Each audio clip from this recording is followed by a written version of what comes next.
Several Chicago area men who allegedly went looking for sex yesterday morning ended up in handcuffs, and not the velvet kind.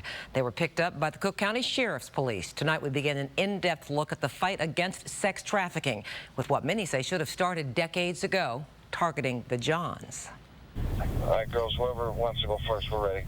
Undercover sheriff's officers posing as prostitutes say they attracted men taking a quick break from work, hoping to purchase a quickie from a working girl. They were caught up in a reverse sting. How you feel about what just happened? I'm not taking it enough. Our cameras made their very bad day even worse. Accused would-be Johns like to remain John Does. You didn't do anything? No. Like I said, I'm the victim. You don't think that the women that are out there being prostituted are victims? They don't have to be out there. In fact, most of the people worked in the sex trade have been brutalized and exploited since childhood. Patricia is one survivor. From the ages of 8 to 12, I had been molested, and then when I decided to tell my mother, she didn't believe me. So she put me out. Cook County Sheriff Tom Dart is leading a national movement to push law enforcement out of the dark ages on sex trafficking.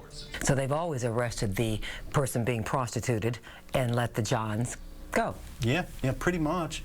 Pretty much it was seen as just a pure victimless crime. But law enforcement is finally saying we've been arresting and rearresting women for years. Nothing's changing. Maybe it's time to shift our tactic. And so you stop the demand and the sex trade dissolves because there's no reason for it to exist. Men picked up in the sheriff's reverse sting operations are required to watch a video. It's called John's School, real-life accounts of the risks. Gonorrhea, syphilis, herpes, HIV. Ruined lives. This felt insulting, dirty, and I felt shameful. And exploitation. Broken homes, child molestation, rape, and I offered an escape from their reality. The numbers show 7 years from the time they become a prostitute is their life expectancy. So throw 7 years on, they're usually dead. Many men are aware of the harms that are experienced in prostitution, but they purchase anyway. What goes on behind closed doors in the world of sex trafficking is often even uglier than the street scene. Tonight we continue our reports on the criminal enterprise that's operating all around us. Perhaps you've even overlooked a hidden residential brothel. They say it, you have to do it. If you don't, they'll kill you or they'll kill your family. This Chicago teenager was held captive and forced into prostitution inside a house in the south suburbs after she ran away from home.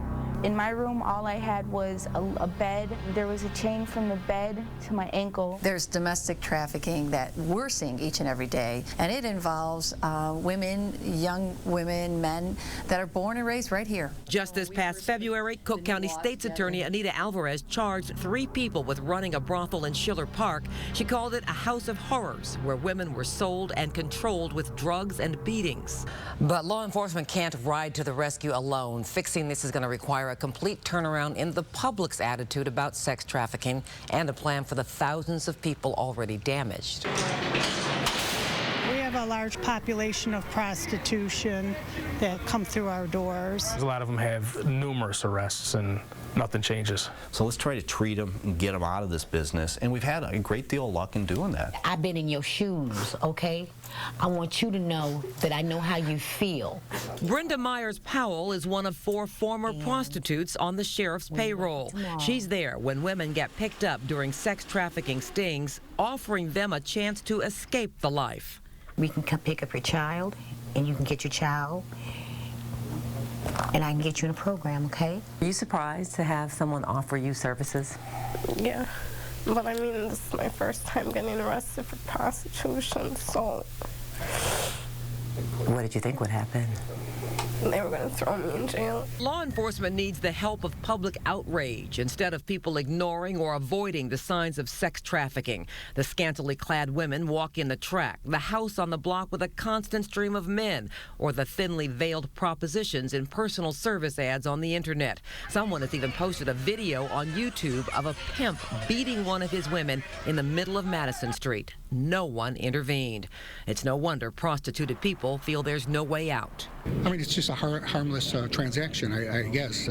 Well, you don't realize that most of them are forced into it at a young age? That's a possibility, you know. In that situation, it's not right.